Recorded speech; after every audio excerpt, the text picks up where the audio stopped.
Hello. Yeah. Yeah, I am available now. You tell me when to Yes. start. Okay. Yes. So, good morning, everyone. Welcome back to the first session of 5 days FDP on recent advances in biosimilars development. And now we have a session on biosimilars, a primer on monoclonal antibodies by Professor Satish Bise. He has completed his PhD in pharmacology in 1983 from BITS Pilani, worked on liquid membrane phenomena in drug action, and his expert area includes biopharmaceutics, pharmacokinetics, clinical research, therapeutic drug monitoring, and he has uh, he has several achievements. Like he is a member of Academic Planning and Development Committee, Naipar Hajipur, member of Governing Council, senior consultant, and chairman Board of Studies in various institutes. And he is a recognized PhD guide in various institutes in India.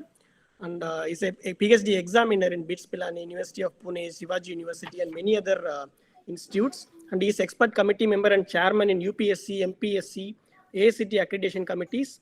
And also he is an expert committee member for inspections by ACT, PCI, and DTE. He has delivered 100 plus guest lectures, invited talks in various topics related to pharmacy. And he's expert reviewer in various peer-reviewed journals of national and international repute. He has received several awards and scholarships. He is currently he started his career as a clinical research associate, then shifted to teaching profession, where he worked as a lecturer, assistant professor, and principals of various pharmacy colleges. And currently, he is the director of Aryagulab Foundation, Pune, KLK Consultants, Pune, and LNBC Institute of Pharmacy, Satara. So, with this brief background, I welcome Professor Satish Bise to deliver a talk on a primer on monoclonal antibodies. Over to you, sir. I will share the presentation now. Yeah.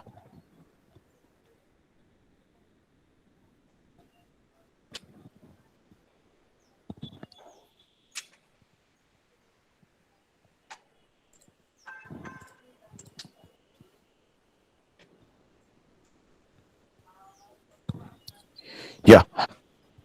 Good morning, everybody. The faculty from Naipar, Kolkata, and my dear student friends. I will be talking on a primer on monoclonal antibodies as an offshoot of biosimilars. We have been talking on biosimilars, and monoclonal antibodies is one of the type of biosimilars. Let me have some background on antibodies, antigens, and general things before I really look for the learning objectives of this. Whenever a foreign substance enters a body, foreign to the genomic apparatus of the of the person in which the substance is entering, then as a response to that, antibodies are developed to that. So antibodies are developed to an antigen which is foreign to the body, and these antibodies do the function of neutralizing antigen so that being a foreign substance, that antigenic substance cannot do damage to the body in which antigen has entered. So the formation of antibodies is a defensive mechanism, a immunological protection to a foreign antigen. With this basic background, which all of you are aware, let's know the objectives of today's session. Friends, at the end of this session, I expect around 7 objectives to be discussed, out of which I have put them into different ink for a different purpose. There are 4 objectives which I will discuss in bit detail, and 3 objectives just I will give a small overview, because the time may not permit me to discuss all 7 objectives in greater detail. So we have 7 objectives for discussion today so far as monoclonal antibodies are concerned. And the first objective is of knowing background for MBS. May I have the next slide, please? So next slide, please. Yeah. So we are now with the first objective. Let me read these objectives, and we will start with one. No background of for monoclonal antibodies. So what are antibodies in general? What are monoclonal antibodies? How they have been obtained and all that. Then there are some issues related to monoclonal antibodies. So comprehend all the issues regarding stability, aggregation, antigenicity, and all that. Then the third objective is knowing problems related to high concentration formulations. The monoclonal antibodies are given in relatively high concentration, and therefore uh, there are a lot of problems. Please go to earlier slide.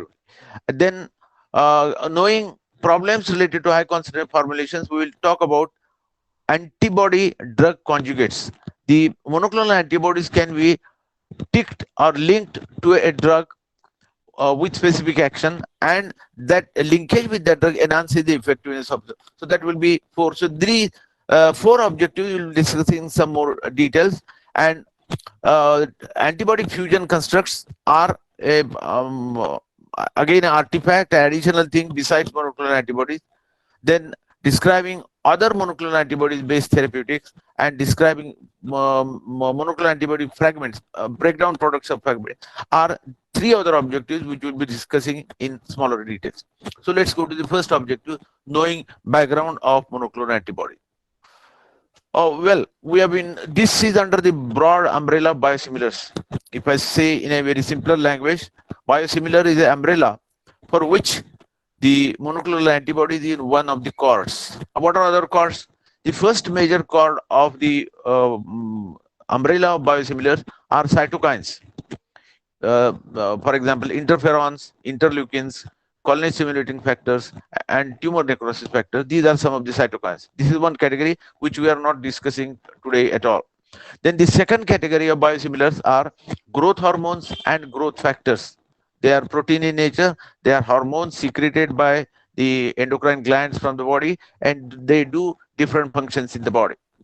Then there are different kinds of insulins with some modification of amino acids in insulin. Some 3-4 varieties of insulins have been obtained. One of the objectives of modifying this is whether can we make a orally active formulation of insulin, which otherwise is not possible. Can we increase the duration of action and all that? Some insulins are also derivatives of insulin, are also biosimilars. The fourth category is of monoclonal antibodies, for which we will discuss the background. So I am not mentioning anything about them right now. We will go into detail. In addition to that, other biosimilars are vaccines consisting of well-characterized proteins and polypeptides. Those vaccines which are proteins and polypeptides will stimulate formation of antibodies in the body and offer a protection. For example, in case of COVID also, the vaccines we are giving are either the messenger RNA based or antigen based. The antigens are primarily proteins. So vaccines is yet a big area of biosimilars where the antigen is protein or a polypeptide. Then there are few antibiotics, allergenic extracts, heparins, and few vitamins, which also are listed under biosimilars. And there are some blood-related products like erythropoietin, which are proteins in nature, and they help in increasing the RBC count in the body. So these are the types of biosimilars, out of which the fourth category, monoclonal antibodies, is a discussion of today. Next slide, please. Now let us see what are monoclonal antibodies, how they have been developed. You are familiar with the term hybridoma, but although you are familiar, let me elaborate on that, because unless we comprehend the concept of hybridoma in at least in outline or some greater detail, we will not be able to understand what monoclonal antibodies are.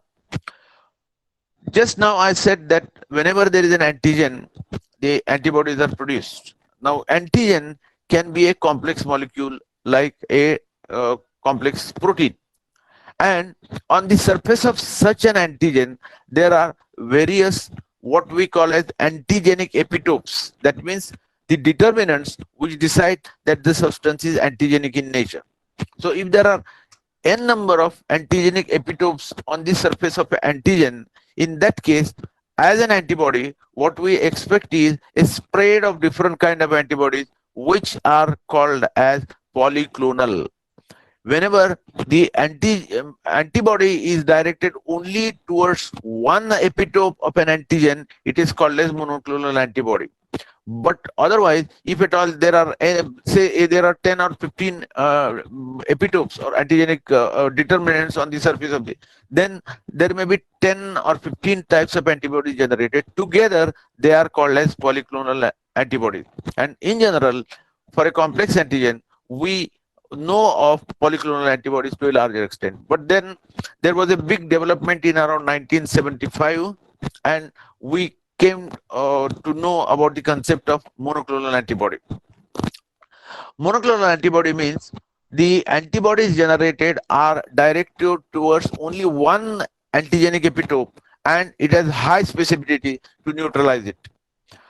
Then there was another development that, once we have isolated a cell which generates monoclonal antibody, then there, to avoid its any alterations in that, or to give immortality. In fact, there are some bad aspects of cancer and good aspects about cancer. The bad aspects is the growth is unregulated, and the overall nutrition from the body may be directed with it. But the advantage with cancerous cell is that so long as they are getting nutrition, they are immortal. So cancerous cells are immortal cells, and that's an advantage, that these monoclonal antibody producing cells, which are of mortal nature, that if they are not mixed with a cancerous cell, they may die over a period of time, has been taken advantage of by a pair of scientists, Milestone and Kohler, in 1975, and they brought a technology in front of all of us that if at all a monoclonal producing cell is mixed or joined with a cancerous cell, then the resulting product is called as what is called as hybridoma, a hybrid of a monoclonal producing cell and a cancerous cell. Then the advantage of cancerous cells of being immortal, and the advantage of monoclonal antibodies producing only monoclonal antibodies, and as a result you will get more number of monoclonal antibodies. To recognize that, 9 years after that, around 1984, the pair of scientists got a Nobel Prize for the hybridoma technology, which started generating monoclonal antibodies. So to say, this technology of monoclonal antibodies is just around 40 to 50 years old. May I have the next slide, please? Now let us know some more details about the background. The first monoclonal antibody, now having known about what are polyclonal antibodies, what are monoclonal antibodies, and what is their function, let us enter into the subject matter per se of monoclonal antibodies. AB89, the name given to a antibody which is of murine origin, that is mice or rat. I mean, these two animals, if they are used for producing antibodies, they are called as murine antibody. So AB89, a murine antibody, was the first antibody to treat a patient of non-Hodgkin's lymphoma. A non-Hodgkin's lymphoma is a kind of cancer, and this was tried in a American patient as an experimental. This AB89 was an experimental antibody, was the first to be tried on human being. Several years passed, they had experience of using this, and then first commercial monoclonal antibody drug. MAB is an abbreviation. A refers to antibody, and small m refers to monoclonal. So the monoclonal antibody drug product named OKT3, initially they were giving some specific numbers as identifiers to this. So for commercial monoclonal antibody drug product, first was OKT3, which now when it was introduced, having been given to animals earlier and then to human being, they found two limitations with this. One limitation was short half-life. Repeated doses have to be given because it stayed in the body for a very short time, in leading to say few minutes or few hours. And then immunogenicity. The molecule itself is we want antibodies to be produced against antigens, fine, but antibody molecule also is a protein. There is a possibility that if at all that is recognized as a foreign, there may be antibodies produced to that, and therefore we will go to the structure of monoclonal antibodies and find out if some of the initial antibodies were generated with murine origin. There were some proteins from murine animals, and they were antigenic, and therefore antibodies to them were so. These antibodies had immunogenicity. So there were two specific problems related to monoclonal antibodies given earlier: short half-life and immunogenicity. Now, having known this, that product OKT3 was withdrawn from the market. Now, monoclonal antibodies possess potential for cell. That is another limitation. We'll discuss this in some more detail when we talk about aggregation of monoclonal antibodies. And the one of the important characteristics of monoclonal antibodies is a potential for self-association. They may come together. Two of them may come together. Three of them may come together for dimer, tetramer, and trimer, tetramer, and so on, even pentamer. So they can come together, and once they come together, aggregation may lose the ability of monoclonal antibodies to have a specific action. They may lose the activity. So another limitation is that extremely high concentration. So the moment you increase the concentration of monoclonal antibodies, the possibility of self-association increases, and that has one important outcome, and that is increased viscosity. Increased viscosity means decreased flow. So syringeability of such a product will decrease, and therefore they are difficult. They have difficulty in handling. So these are some of the initial problems associated when the product was introduced. The first was AB89, then came OKT3, and having realized that, the things further enhanced. Let's see one by one how they are happening. Next. There was there are certain additional problems. Let's know them. Their large size. Now, in fact, I'm not going to details of how biosimilars are different than synthetic drugs. But one thing which is very common to monoclonal antibodies specifically is their large size and bigger molecular weight.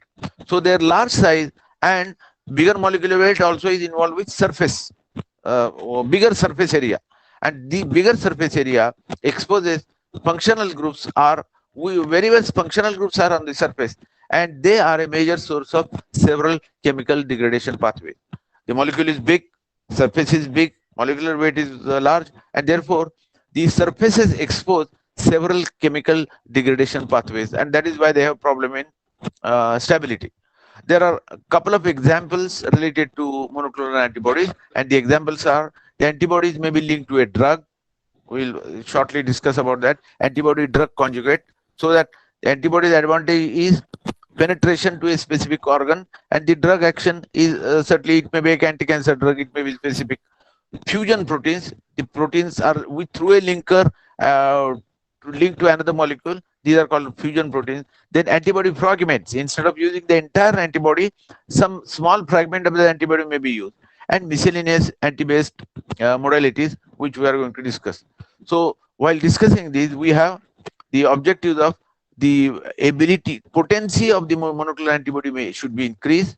There should be increase in circulation half-life. We are seeing that shortened half-life is a problem, and therefore you have to by formulation changes or in the structural changes, where to increase the half-life, expanded fusion, and specific delivery of drugs to the specific proteins, and enhanced tissue penetration, more penetration in the tissue. These are some expectations. With these objectives, the monoclonal antibody molecules have been developed. May I have the next slide, please?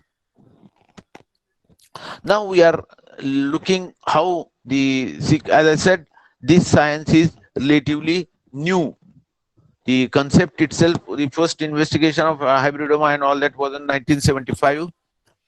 They were given Nobel Prize in 1984, and the first molecule came in, I think, I'm sorry, first molecule came in 1986. The name was muromonab, the molecule, and the trade name was orthoclone. The target antigen for it was CD3, and it was used for. Now you will wonder what for monoclonal antibodies are being used. They are used for treating cancer. They are used for treating autoimmune disease, and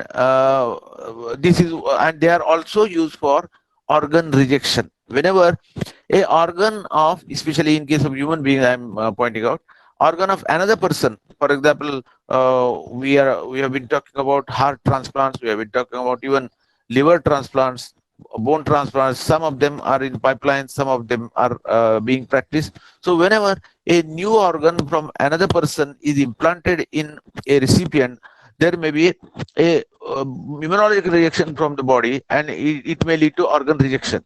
So in such cases also, and monoclonal antibodies may be used. So the antibody type was murine. The entire antibody was from murine animals, rat or mice, and it was there are three, four, five types of immunoglobulins. One of them is IgG. So IgG2A, this was antibody, and later on this has been withdrawn because of the limitations, either adverse effect limitation or all that.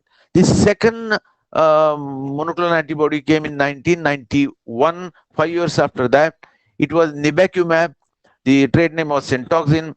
The target antigen was endotoxin, and it was used for treating sepsis and gram-negative bacteriemia. And there was a development, instead of murine, human hybridoma derived IgM were developed, but that also had to be withdrawn. Then after another 2 years, 1993, there was third molecule, abciximab. That is the molecule. Trade name is Riopo. The target antigen was GP3B3A, and it was used for cardiac ischemia, stroke, myocardial infarction, and it is chimeric, means mixed. Part of the antibody molecule will be of murine origin, and part of the molecule will be of human origin. With genetic engineering, this is possible. I will go to structure of antibodies and elaborate there further. And this was the first, 1993, abciximab was the first PAB-based therapeutic.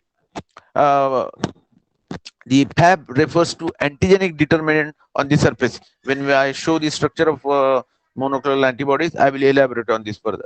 Then after a gap of another 4 years, 1997, there was another molecule which was probably the first full-length chimeric mAb.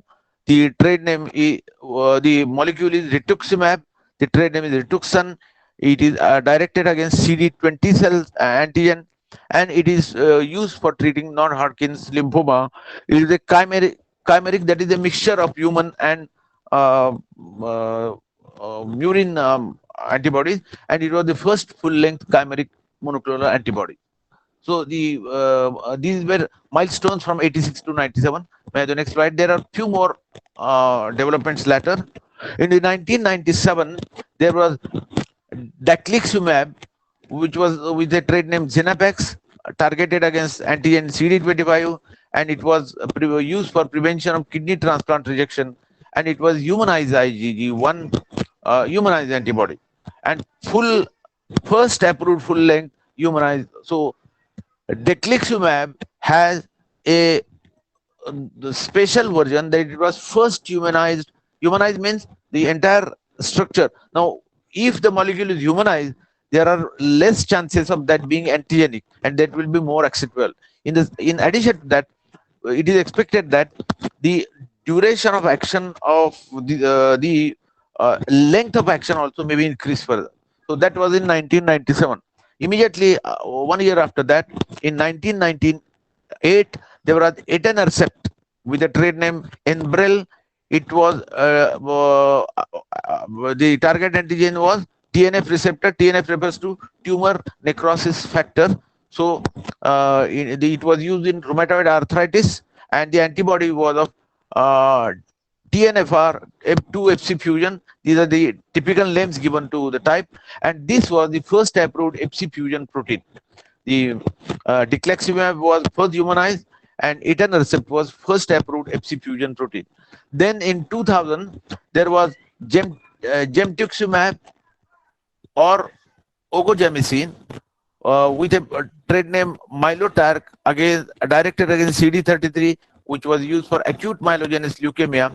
It was human IgG4, first antigen directed, but it has been withdrawn. In 2002, there was yet another adalimumab, which is being used very commonly and known with the directed against human necrosis factor alpha, used for rheumatoid arthritis, and it is human IgG1 type. It is the first human map to be approved in USA 2000. It is continuing even today after 19 years. In 2009, we have another Catumaxomab with a trade name Rimovab. Uh, it is a target antigen is mentioned EpiSAM on tumor cells. It was used for malignant ascites CD3, and that was the antibody type, and it was first bispecific.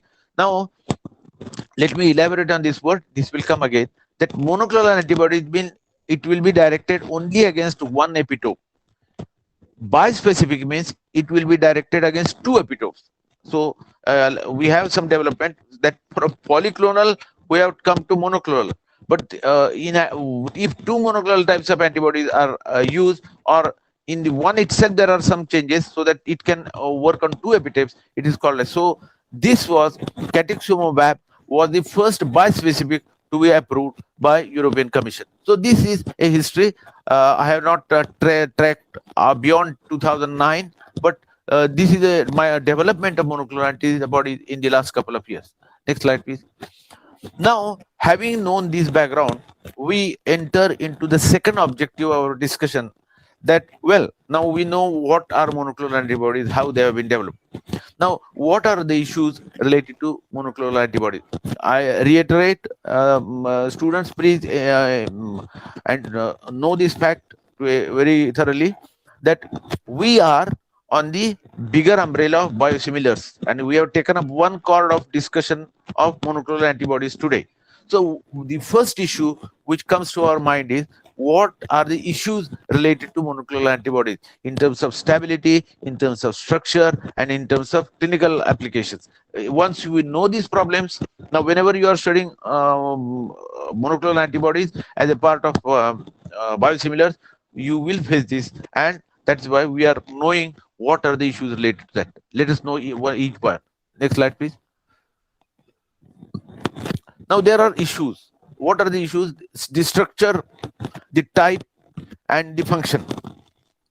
The first issue.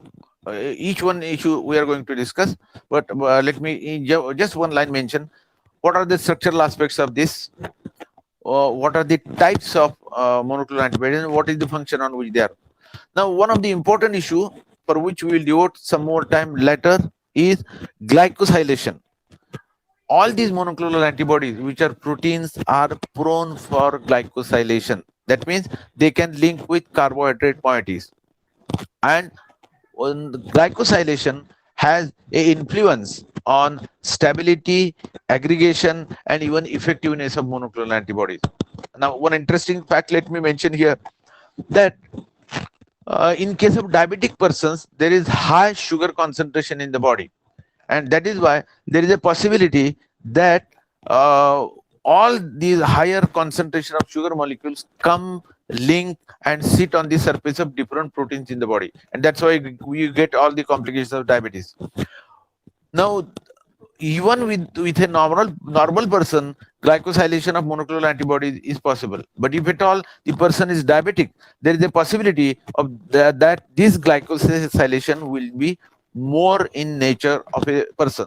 So the effects of monoclonal antibodies could be much different in case of diabetic person. I'm just elaborating on this point, that we may measure glycosylated hemoglobin as a parameter for knowing how much diabetes has been there for last 3 months. That's a different thing. But here, the point to be understood in case context of monoclonal antibodies are that glycosylation influences the activity of monoclonal antibodies, and therefore it may affect how we are going to discuss in detail. Then there are the development of therapeutic and associated challenges. There is a possibility of physical degradation changes. There is a possibility of chemical changes. The importance of this degradation or variation of the monoclonal antibodies have to be controlled, because if you do not control, then the clinical effectiveness of the molecule will not be observed, and therefore there are various stabilization approaches. So in fact, this is one of the major chunk of discussion of today. With this discussion, If you even if you are listening to this kind of discussion for the first time, my dear student friend, if you just comprehend that there are several issues related to stability of monoclonal antibodies, some of them are related to glycosylation, and we have ways of stabilizing them. The issue is well understood. Let's know each one of them one by one. Next slide, please. Now let's come to the structure. There are two types of chains. I'm going just now immediately next to this. I'm going to show you a picture of a antibody molecule is of a Y-shaped molecule. And there are two chains, heavy and light. The next figure shows that. And the heavy chain, which is a bigger part of Y, there are four structural domains: CH1, CH2, and CH3. That is three constant and one variable domain, VH. So CH constant and VH variable. And the constant, there are three types: 1, 2, and 3. So there are four domains, three constant and one variable. This is about heavy chain. Now about light chain is composed of two structural domains, the one constant and one variable, and they are linked together. Just next figure shows there are antibodies of 5 types. Their abundance in the body also is different: IgM, IgD, IgG, IgE, and IgA. Just to tell you importance, IgA antibodies are primarily from the mucosal surface, from the nasal surface and gastrointestinal tract. IgE antibodies are the one which are associated with allergies. IgM and IgG are the major one which we will be discussing because they are the most abundant component in the immunoglobulin. There are IgD and IgM. IgM are polymers. The details I am not discussing, but there are 5 types out of which IgG is the most important for us for the discussion today. So IgGs are further divided into 4 types: IgG 1, 2, 3, and 4 in order of their relative abundance. That means Ig1 is maximum, next is Ig2, next Ig3, and next Ig4. And each of these also contain different heavy chains, gamma 1, gamma 2, gamma 3, and gamma 4 respectively, based on which their number has been. So this is about structure. If you just know there are light chains, heavy chains, and some constant and some variable, this is enough. Let's understand how the structure is next. I'm just given a picture of antibody. It is as I said, it is a Y-shaped molecule. Now look at the lower part of Y. These are heavy chains. The name it is given here. There are 2 heavy chains, and these Y is extended to another part, and this is black, dark black, while this is slight bluish in nature. These are variable or light chains. So dark one are heavy chains and light one are light chains. Now this is a constant region, and the wings of Y constitute variable region, and the central part constitutes heavy chain. And as you see on the top, there are antigen binding sites on the surface of this. In fact, if the structure of antibody antigen changes, the variable molecule has different structural change so that it can neutralize. The constant region is almost same in the same species. And as you can see, there are 2 bridges on the vertical side of Y, just on the upper side, and one joining between heavy chain and light chain on the wing of Y. You can see the figure clearly. So in addition to that, there is one more thing to be seen on the figure, that on the regions of these variable region, there are complementary determining region, CDR. So you have 3 CDR in the light chain and 3 CDR on the dark heavy chain. This is how the antibody molecule in general is present. And you can have structural change. The constant part may be of murine origin, variable part may be of human origin. This is a chimeric antibody.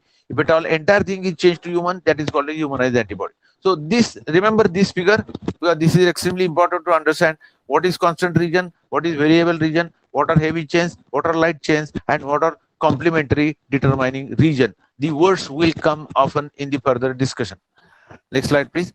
Now, Let's know about the structure. I had mentioned you about what is hybridoma technology. That hybridoma technology allowed the production of monoclonal antibodies. We have seen this earlier. Monoclonal antibodies have specificity towards target antigen. I'm just repeating what I said earlier. The MABs are composed of two major functional units. Now, some slight addition in the nomenclature. Constant region is called as FC. Just now earlier I have shown here, and the antigen binding sort is called as FAB. AB refers to antigen binding and F refers to the fragment. So you have constant fragment and a variable antigen binding.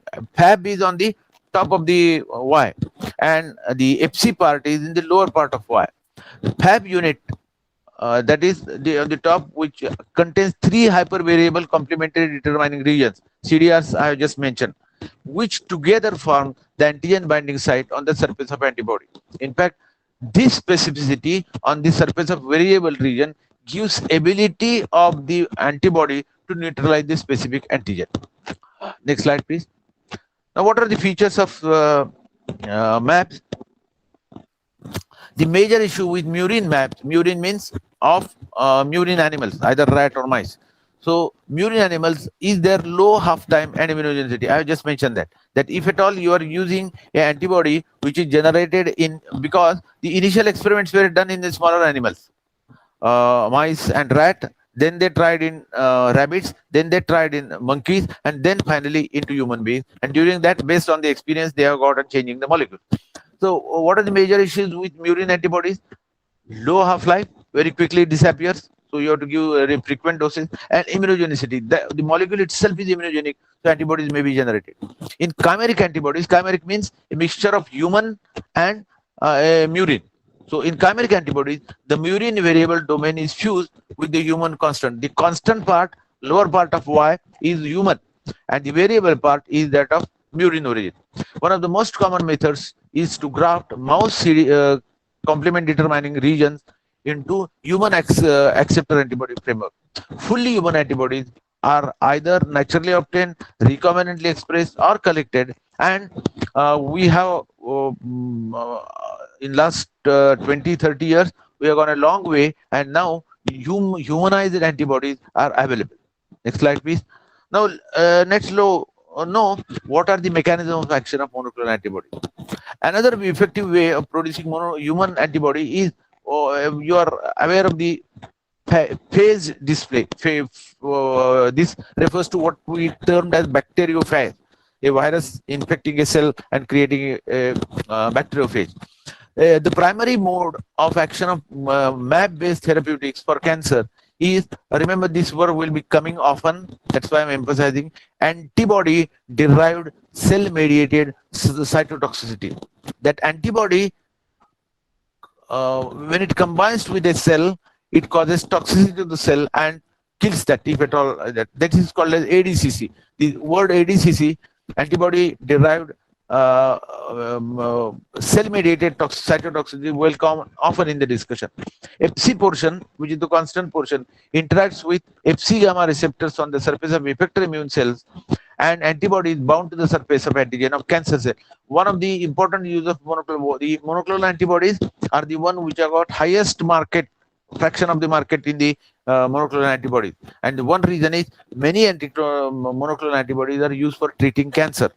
Cetuximab, which binds to the epidermal growth factor receptor EGFR antigen on the surface of tumor cells, is known to mediate its tumor activity against ADCC. So it is one example of a MAB. Next slide, please. Now, another issue related to monoclonal antibodies, another important mode of action is direct interference of specific cell signaling. There are various cell signaling pathways. A molecule signals, it induces another molecule to make some changes in that, and that molecule which causes this effect is called as a signaling molecule. And there are signaling, these are cascadic type of reactions, one related to second related to third related to fourth, and that's why they are called a signaling pathway. One example is bevacizumab, which is a monoclonal antibody, binds to the soluble vascular endothelial growth factor VEGF and inhibits angiogenesis. Now, let me elaborate on angiogenesis. That angiogenesis means formation of new blood vessels. And this is very important for tumor growth. See, if tumor cell is developed, but if it gets blood supply only, then it will further develop. So there is an inherent mechanism in cancerous cell to have angiogenesis, and if angiogenesis proceeds, the cells will go on multiplying. So this bevacizumab inhibits angiogenesis. Now, one of the mechanism of action of monoclonal antibodies is to prevent angiogenesis. If angiogenesis is prevented, the new cells will not get blood supply, and if they don't get blood supply, they will die. So the cancer will be controlled. So this is important for the maintenance of tumor vasculature and tumor health. So in fact, tumor is a burden in your body. It is not part of your body. It goes on growing unnecessarily with you food from your own origin. That is why cancer is very disastrous. There may not be pain at all, but the growth, uncontrolled growth. Induction of phagocytosis, complement activation, and activation of T cell immunity are few other mechanisms for monoclonal antibody. The first human mAb, adalimumab, which is against tumor necrosis, anti-NF, was approved in USA in 2002. So that means this first, so to say, is just around 20 years old. In fact, we have our Indian entrepreneurs have caught up the train of monoclonal antibodies a bit early, and we are developing molecules for which patent life is over. Next slide, please. Now, let us talk about the issue I just mentioned you very cursorily earlier. There is possibility of glycosylation, that is, carbohydrate molecule may join on the surface of these monoclonal antibodies, and they may have alteration in the effects. In fact, this is one of the biggest limitation and care to be taken during manufacture of monoclonal antibodies. mAbs are available in glycosylated form. Now it is emphasize or understand one point, that there has to be a, I will say, cordon or a limited glycosylation. If glycosylation is not there, it is also a problem. If glycosylation is too much, it also is a problem. It has to be a controlled glycosylation. So mAbs are, I will now onwards, I will use the word mAbs, which refers to monoclonal antibodies. So mAbs are known to contain nitrogen-linked glycan residues connected through the amino acid asparagine residue on the amino acid sequence. So this is the place where they are linked. Don't bother about the details of the nomenclature at the moment. Which amino acids they are joining is mentioned. ASN 297 is the number of amino acid on which it is located. So 297 ASN in the CH2 domain region near the hinge region is the only conserved glycosylation site in human IgG.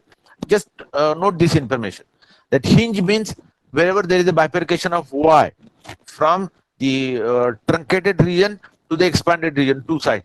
So at this site, there can be a glycosylation. That is important for stability. The core sequence of the glycan, people have studied this. The core sequence of glycan connected to the residue is the heptasaccharide, 7 monosaccharides joined together, and even they have studied this. What are the N-acetylated GLC 2 units, mannose 3 units, and another N-acetylated GLC 2 units. So this is the heptasaccharide which has been known as a detail. Presence of glycosylation is thought to provide structural stability. Remember, this is the most important point. You just, if you remember, that's enough. That the partial and targeted glycosylation at the specific site gives stability to the monoclonal antibody and against stress factors such as thermal stress, and to improve the stability, solubility. So glycosylation should be in a guarded manner. Uncontrolled glycosylation is not needed, and glycosylation is important for stability of monoclonal antibody. Next slide, please. Now there are some issues related to glycosylation. Let's understand one by one. The presence of oligosaccharides means, see, you have monosaccharide, one sugar in it. We have polysaccharide, more than 8 units, they are called polysaccharide, and 1 to 8 are called as 1 to 7 units of monomers of carbohydrate there, they are called as oligosaccharide. The presence of oligosaccharide has been reported to improve the structural integrity of IgG1 mAb. So up to the 7, as we have said now, even sequence no, loss of glycosylation may result in increased propensity towards aggregation. Now, another feature of aggregation, that if glycosylation is lost, the molecules may come together and they may aggregate, and that may affect the stability. So, for example, in case of interferon B, resulted in the formation of insoluble aggregates and loss of activity upon enzymatic so if you deliberately do deglycosylation by help of some enzymes, the molecules will start aggregating. So remember, glycosylation is important for stability, and if there is no control glycosylation, the molecules may come together, form aggregates, and make them less effective. Interaction site for Fc gamma receptor on the Fc region is located near the hinge region. I think you can appreciate hinge means at the point where Y is bifurcating into two. So glycosylation in the hinge region is critical for mediating interaction between Fc gamma R and Fc region. Activation of Fc gamma results in various types of immune responses, including ADCC, antibody-mediated phagocytosis, and secretion of. And these are some of the effects related to glycosylation. Next slide, please. Now, complete deglycosylation of IgG1 results in loss of binding capacity. Another extreme. If there is no sugar attached at all, the loss of binding capacity, antibody neutralizing antigen capacity itself is lost. So it has to be a controlled glycosylation. Remember, that's why it is important. When you handle any monoclonal antibody, controlled glycosylation by knowing its property is extremely important for you to understand. Now, one sugar fucose, details have been mentioned that absence of fucose residue in epsilon glycan moiety has been reported to increase efficacy of MAB in initiating ADCC response, and high binding affinity allows non-fucosylated MAB to compete with the binding serum IgG. This has been studied. If you just from this all discussion, if you just remember that glycosylation of monoclonal antibody happens, it has to be a controlled glycosylation, and if there is uncontrolled glycosylation, and if there is no glycosylation, both can affect the stability of monoclonal antibody in an adverse way. Next slide, please. Some more information. Absence of fucosylation enhances ADCC response. If there is no fucose sugar, fucose is a kind of sugar. So if it is not at all present, then it enhances ADCC response. Glycosylation is a process taking place during. Now this is a post-translational modification. That means, see, all molecules of monoclonal antibodies are proteins. So first messenger RNA, then transfer RNA link together, and a molecule of monoclonal antibody will be formed. This is translational process. After that, the glycosylation occurs. That is why it is called as post-translational modification. And thus, deglycosylation is a consequence of such modification not occurring in the endoplasmic reticulum during MAP synthesis. So it occurs in the endoplasmic reticulum. Achievement of selective fucosylation is challenging and requires careful control of the production process. Very critical to handle. A number of processes have been proposed for selective some processes have been mentioned for defucosylation, selective inactivation, then enzymatic modification, and chemical synthesis. You need not bother about those details right now. It is just for information. Next slide, please. Now, coming to next title. Next slide, please.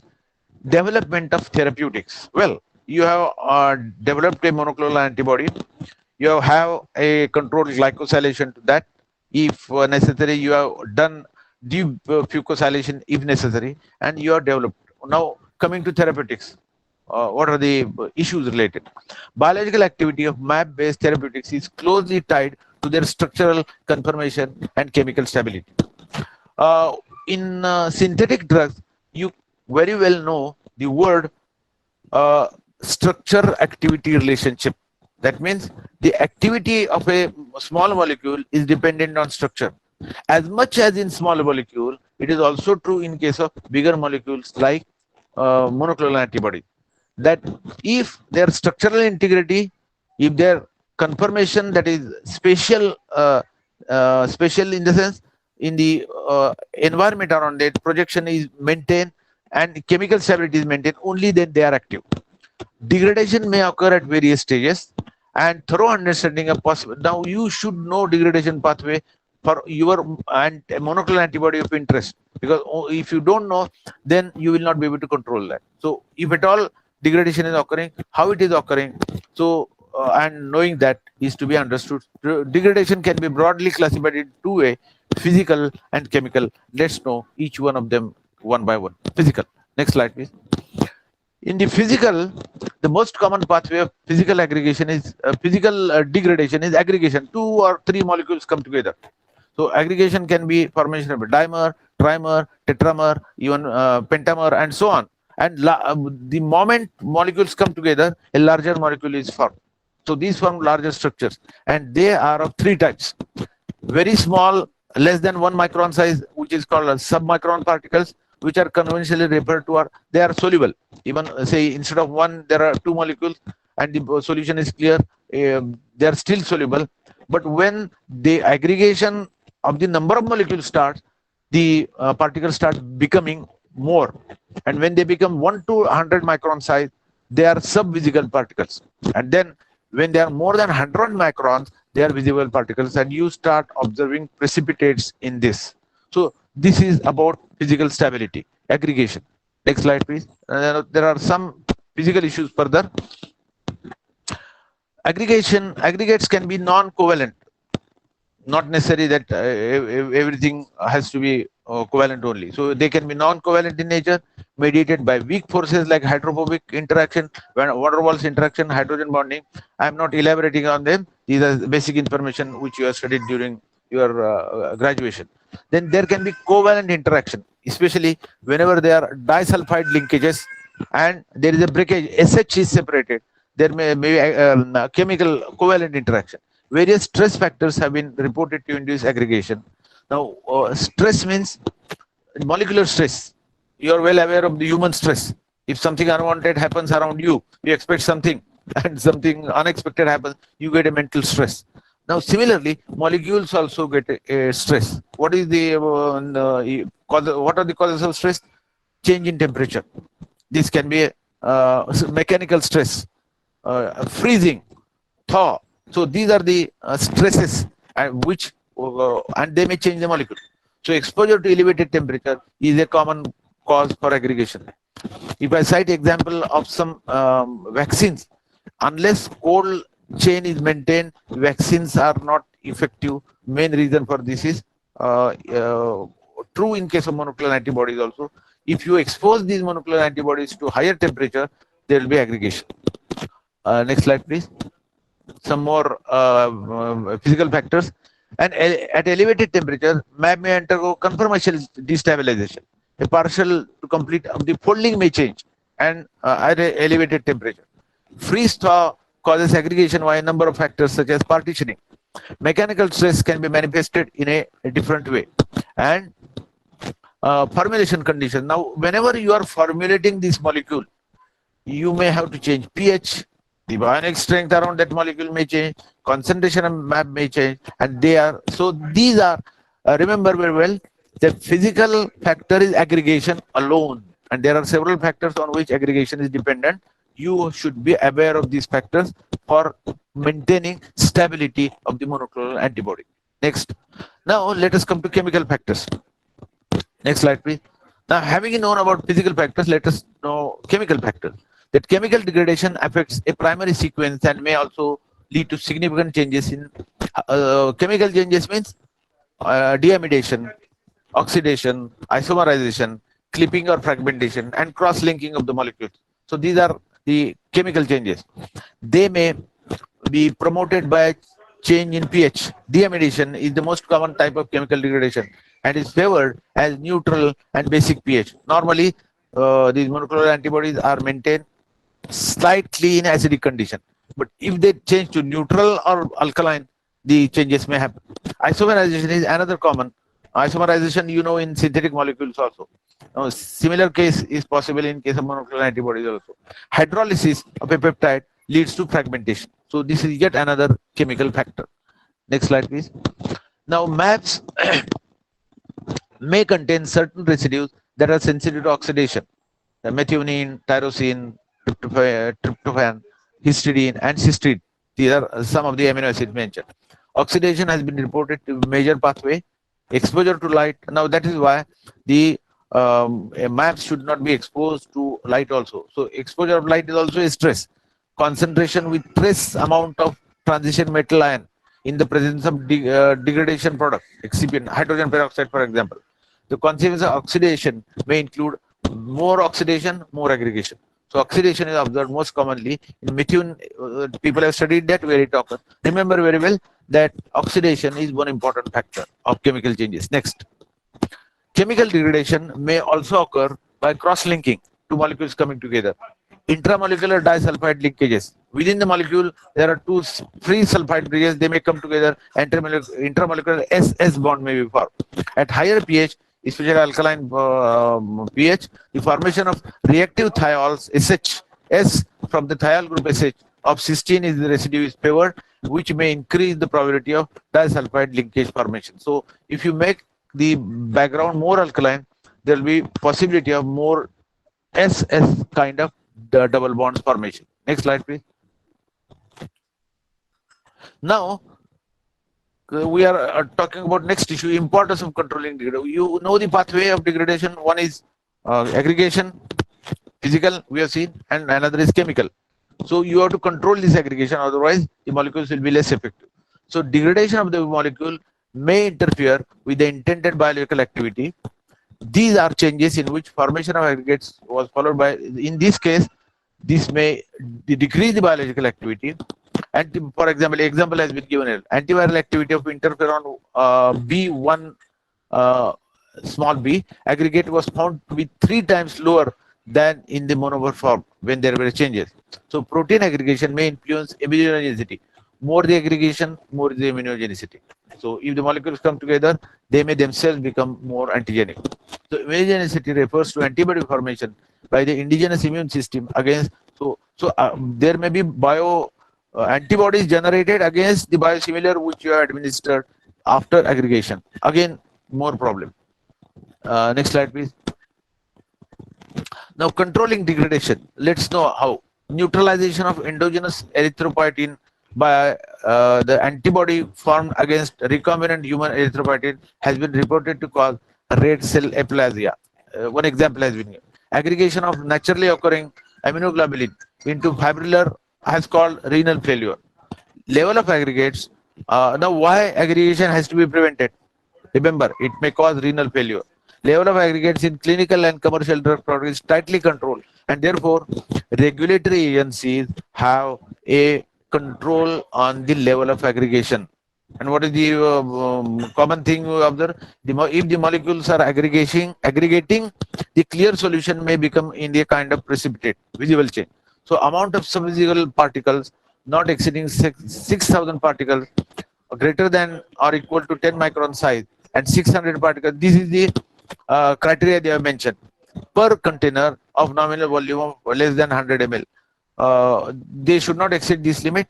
Then the substance is said to be stable. Next slide, please. Injectable. Now, let us come to one different aspect of administration. All these monoclonal antibodies are protein, so they are to be given parenterally. Well, one of the ways of giving intravenous, but subcutaneous formulations have been also developed. So injectable biologics are required to be free of visible particles. Anyway, any injection has to be free. So much so true of monoclonal antibody. Isomerized species of Herceptin mAb was found to possess only 9 to 20% biological activity of the native species. So whenever this has been observed in case of Herceptin, that isomerization has reduced activity to 9 to 20%.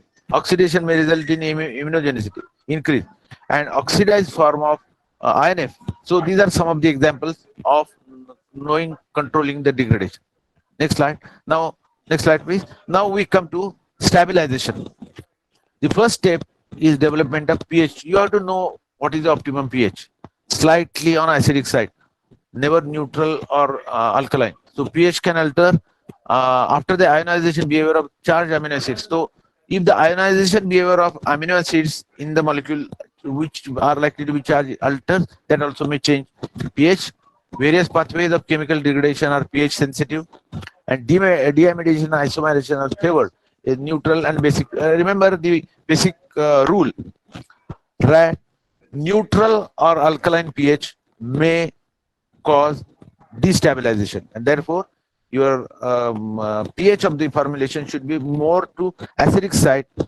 And one study has been mentioned that out of 28 commercially approved MAB biopharmaceuticals, 20 are formulated around 6.5. So just slightly acidic. Next.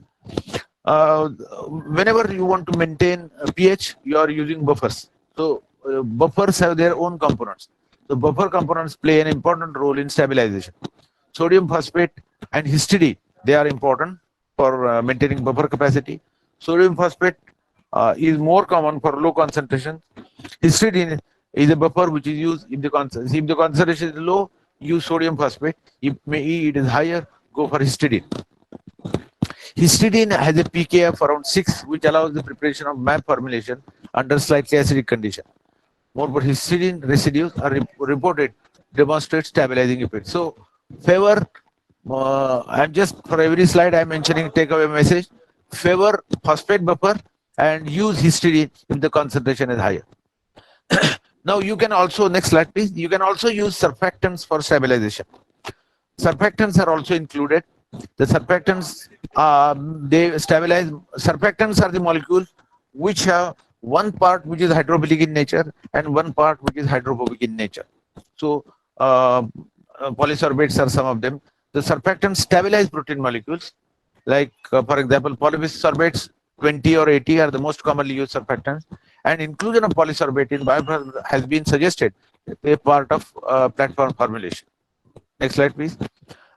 Some more stabilizers. Antioxidant stabilizers, metal chelator, because even a small fraction of metal molecule may destabilize.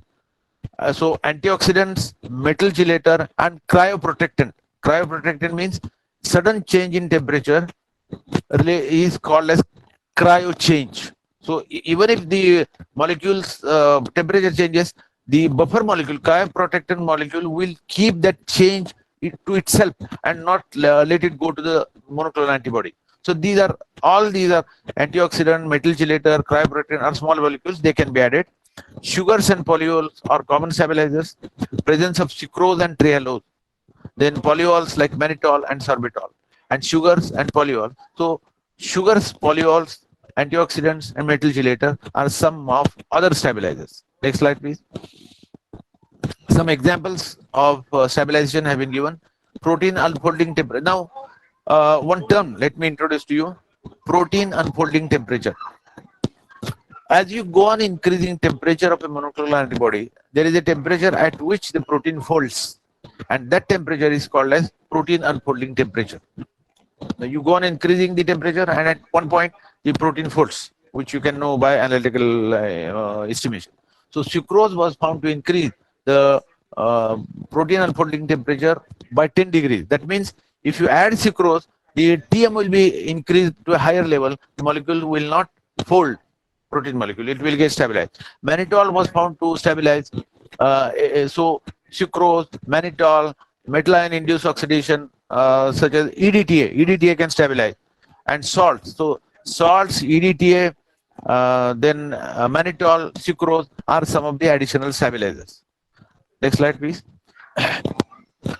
Increase in salt concentration, that is increase in ionic strength, is known to screen charge-charge interactions, and decrease in proximity of energy is related to the action. So let us know how stabilization is being done. Next slide, please.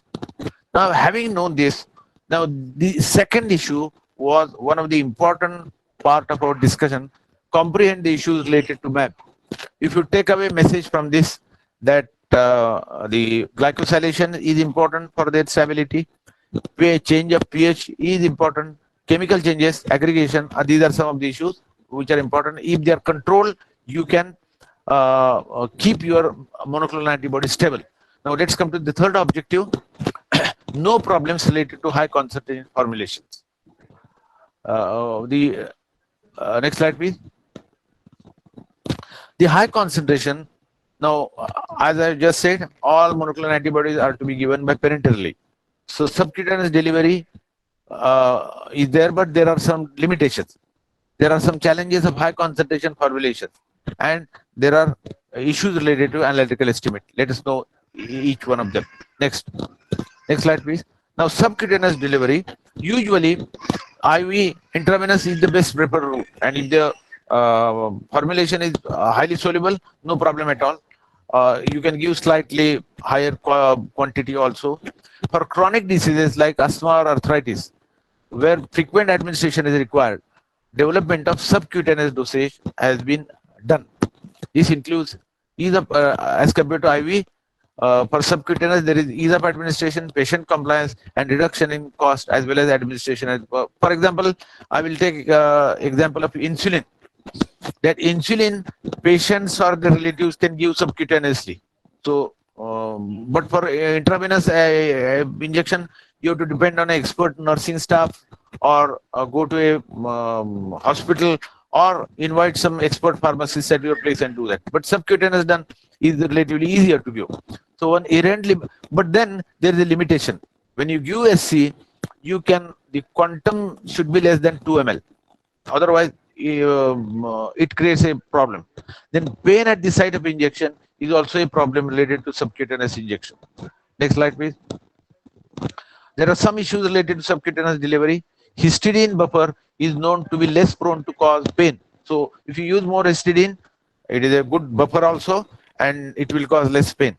MABs are administered at high dose, and maximum injection volume is limited by SC delivery. This is the limitation of SC delivery. That if you need higher dose with SC, you can give say up to 2 ml only. So development of stable and robust high concentration formulation is critical to enable SC administration of biopharmaceutical. A take home message. Next. Now, we want high concentration of a monoclonal antibody, but there are challenges with it. High concentration is defined by the solution. What is the high concentration? Whenever the solute volume is equal to or more than 0.1 fraction of this, then it is called as high concentration. The definition has been given. Another definition is the situation in which the molecular size and distance between van der Waals forces are on the same order of magnitude, so that molecules aggregate. And one more definition has been done: the maximum amount of protein that remains in solution following 30 centrifugation. You do centrifugation of the molecule for 30 minutes, and if it remains in solution, probably the concentration is related. So three different definitions for high concentration. So high concentrations lead to molecular distance or molecular proximity. Next slide, please. Now, there is another challenge of solubility. Unless the monoclonal antibody is highly soluble, it is not easier to be given by either route. So solubility of the target protein is the main issue. You should know that. It is defined by the maximum amount of protein that can be present. Solubility is controlled by molecular property as well as solution condition, pH, ionic strength. You should know in which conditions the molecule is more soluble. Next slide, please. Now, there are certain other factors related to these challenges. Besides stability, the issues are opalescence, viscosity, and aggregation. One issue I have not mentioned till now. Whenever there is aggregation, the viscosity of the solution increases. And by nephelometric turbidity, you find turbidity. As molecules aggregate, the clarity of the solution lies, and you find turbidity, which can be studied with nephelometry. So just by putting light, measuring viscosity, you can know what kind of aggregation is happening. Reversible protein and liquid phase separation may also lead to opalescence. So when molecules are in close proximity, they can interact with each other, resulting in reversible self-association, increase in viscosity. When concentration increases, the molecules are likely to come to close together, and that is why this possibility. Just remember is as one of the factors. I'm not making an expert, but I'm just giving you an overview for what issues you should consider in monoclonal antibodies. Next slide, please. Now, increase in viscosity is a major impact in manufacturing and injectability. So, for example, a less viscous solution has more syringeability. Syringeability means the ease of administering the injection when the syringe is used. So increase in viscosity at high concentration may create back pressure. The viscosity is so high that your manual pressure may not be enough, and there may be back pressure. Uh, or that may affect rapid pumping and continuous circulation through narrow. If the especially tube is very narrow, it may cause several problems and the precipitation. Increase in back pressure due to increase in viscosity may retard the process. This so you have to limit the viscosity. More viscosity in the solution because of more concentration, more problems in manufacture as well as administration. Next slide, please. Now, increase in viscosity has a problem with subcutaneous administration. Syringeability is a problem. Increase in viscosity gives resistance, and increase in viscosity also may cause increase in pain at the site of injection. Next slide, please. Protein-protein interaction is an important factor. At high concentration, the probability of one molecule bumping another molecule is much higher. Even minor conformations, even small conformational change in the molecule can alter the activity. So aggregation, etc., will certainly affect. I'm just making you aware of the challenges. Next slide, please. Now, the last part of this is analytical assessment. How do you know the molecule is unstable? So there are certain just techniques mentioned here. Ion exchange chromatography, electrophoresis, reverse phase chromatography, mass spectrometry, then few techniques like analytical ultracentrifugation, fluorescence detection. These are some of the analytical techniques to know that molecule is aggregating. Next slide, please. Now we come to the fourth objective. Now, very quick, we will be, I will be able to comprehend that the next is describing antibody drug conjugate. A synthetic drug, a smaller molecular weight drug, can be linked to a monoclonal antibody, and it can be specifically directed. Let us see the issues related to that. The antibody drug conjugates. Next slide, please. ADCs. Yeah, ADC refers to binding of a drug to map. Well, common. To make use of binding specificity of antibody cell surface associated antigen, this increases targeting of the drug. If you give a drug non-specifically without monoclonal antibody, it will go non-specific way in a different way and on all the cells. But if you link it to a monoclonal antibody, it will go to specific cells in which monoclonal antibody is entering. So that is how we target that. Next slide, please. There are different ADCs. Another reason for development of ADC is to address the issue of drug resistance. In case of drug resistance, if you want to target the molecule, you use ADCs. The P-glycoprotein is a transporter which is used abundantly to express, and in case of multi-drug resistance, this is being used. Drug resistance has been observed both in anti-cancer and small molecule wells. So some examples are given for these antibodies. Brentuximab, adotrastuzumab, the resistance has been observed, and in that case, ADCs are useful. Next slide, please. There are two limitations of ADCs. Next slide. One is inadequate cellular uptake, less than 1%, and residual off-target effects. They may link to non-target cells, and they may create a problem. Next slide, please. There are some issues related to ADCs. I'm just giving you a bird's eye view of them.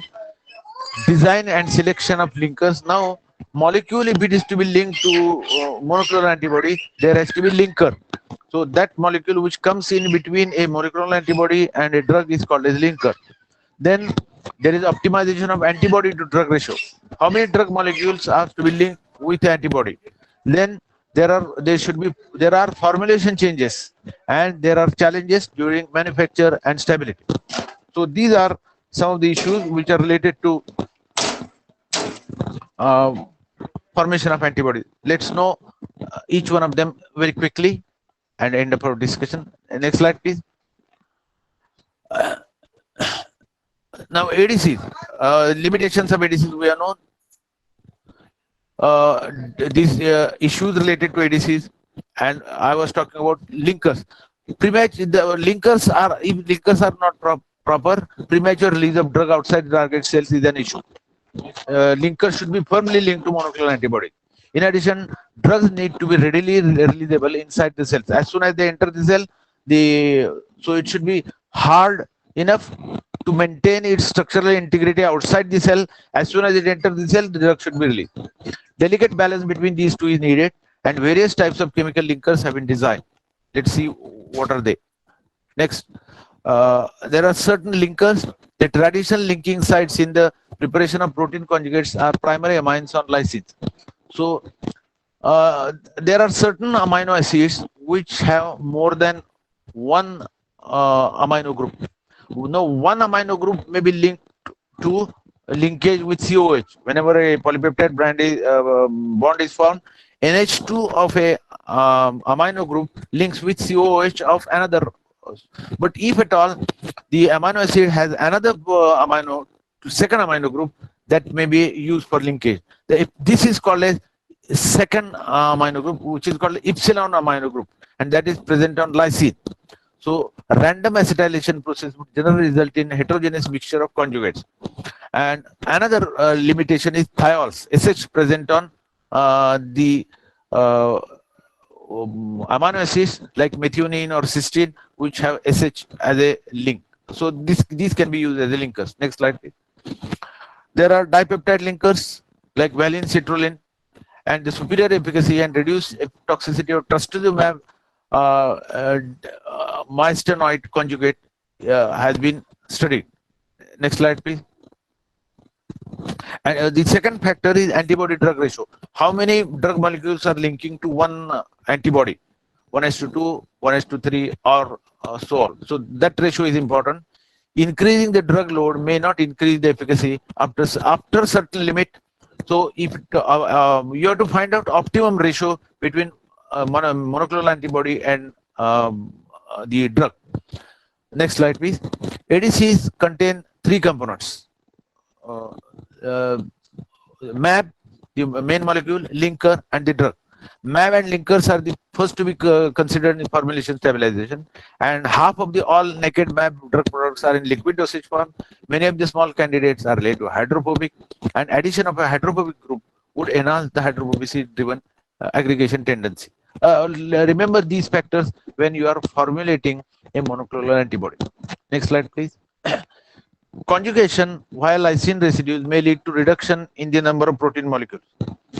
Addition of such molecules to antibodies may negatively impact antibody stability. And ideally, the linkers are stable molecule which link the molecule and make it stable. During formulation, during manufacturing, during shipping, during storage, till the time of administration. All these are important. Next slide, please. Now, I'm giving one example. The conjugate vaccine ABKLH linked via a chemical is stable at pH 7.2 only at -80 degrees centigrade, and significant release of free MAB was observed at 4 degrees centigrade over 6 months of storage. One example of this. pH of ADC is critical. One more important thing to be known. Next slide, please.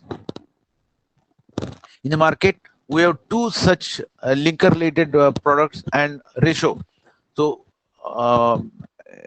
name of the ADC, linker, and drug ratio has been given.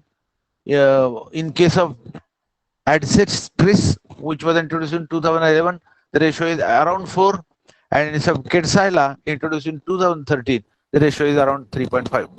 Next slide, please. Now, manufacture and stability. Several reaction steps. See, you have to take care of drug protein linkage during the sorry, just hold on.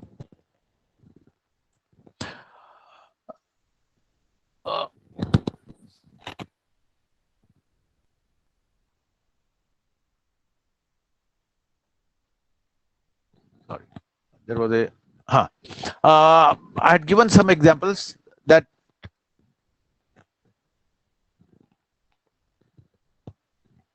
we have been talking about linkers, I just lost the.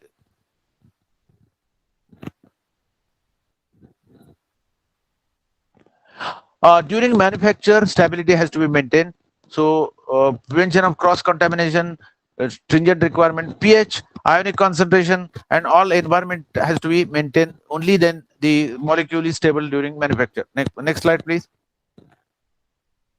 Now, two other very shortly I will discuss antibody fusion constructs. These are different than the drug. Three objectives which I said very quickly I will cover are these. Fusion constructs, that antibody is to be fused with another protein. Fusion proteins are designed for site-specific delivery. Just like drug, you can use a fusion protein and increase specificity. For fusion proteins, effector molecules, either a protein or peptide, are inserted into the protein on the genetic level. They are divided into three classes: payload, Fc fusion, and peptibody. I am not going to discuss this in details, but you should know these names, that payload, Fc fusion, and peptibody are some of the techniques which are used for antibody fusion constructs. Next slide, please. Next objective is the other mAb related therapeutics. As I said, bispecific. That bispecific monovalent antibodies were first described in 1961, later developed. Instead of targeting one antigen, it targets two antigens. So bispecific compounds are developed for four purposes: simultaneous inhibition of two cell receptors, simultaneous blocking of two ligands, cross-linking of two receptors, or recruitment of T cells to the proximity of tumor cells. Next slide, please. There are other formats currently which are being developed are single chain fraction diabodies, tandem diabodies, dual variable domain antibodies, and heterodimerization. The most advanced bispecific antibody formats include TrioMab. These are some of the trade names. So, friends, now the last part of discussion is mAb fragments. Next slide, please. Instead of using the monoclonal antibody as a whole, because bigger the molecule, more are the issues for stabilization, control, and all that. So, can we fragment that so that the activity is maintained, but the bigger molecule control is reduced? So, smaller recombinant antibody fragments, only Fab, only single VH, only single VL can be. These are possible now, but these are in the development stage. So, these fragments retain the targeting specificity of the mAb, but additional molecules. So, you can take out only that part of bigger molecule which is of importance and formulate that. Maybe in coming years you may have some mAb fragments. Next slide, please. Now, this word you might have heard in the COVID treatment. Recently there came information that a cocktail of COVID antibody is useful in case of COVID treatment. There is some just small background. I am mentioning that treatment with a single mAb has culminated to escape. Now, whenever antibody to HIV alone, antibody to C virus alone, and influenza A virus alone was developed, they found that there were escape variants. And if these 2-3 are combined together, then there may be action against all HIV, hepatitis C virus, and influenza. With this idea came that just like bispecific means two activities in the same molecule, but can we combine two monoclonal antibodies together, 3 monoclonal antibodies together, and then kill that infection of a virus or bacteria? It is possible, and that is what is called as cocktail. In fact, the word cocktail is known in case of alcohol. Whenever you mix various brands of alcohol and drink it together, it is called as a cocktail. Now, whenever this is done in case of monoclonal antibodies, it is a cocktail. And a monoclonal antibody cocktail has been shown to be successful in COVID treatment recently. A big success has been there, but it is yet to come to market in a big way. So this also is possible development related to monoclonal antibodies. Next slide. So finally, last slide, please. Just I am summarizing what we have discussed. We have talked about background of monoclonal antibodies. What is hybrid technology? What are polyclonal antibodies? What are monoclonal antibodies? We have discussed about issues related to monoclonal antibodies. Glycosylation was the most important. Aggregation is second important thing. Stability, pH are. Then we have talked about problems related to high concentration of formulations syringeability, high viscosity. Then we talked about antibody drug conjugates, how drugs can be combined with that. And then very quickly, we have seen about antibody fusion constructs, another protein link. Then other map-based therapeutics, and we are also seen about map fragments. And not to leave, we also discussed about map cocktail.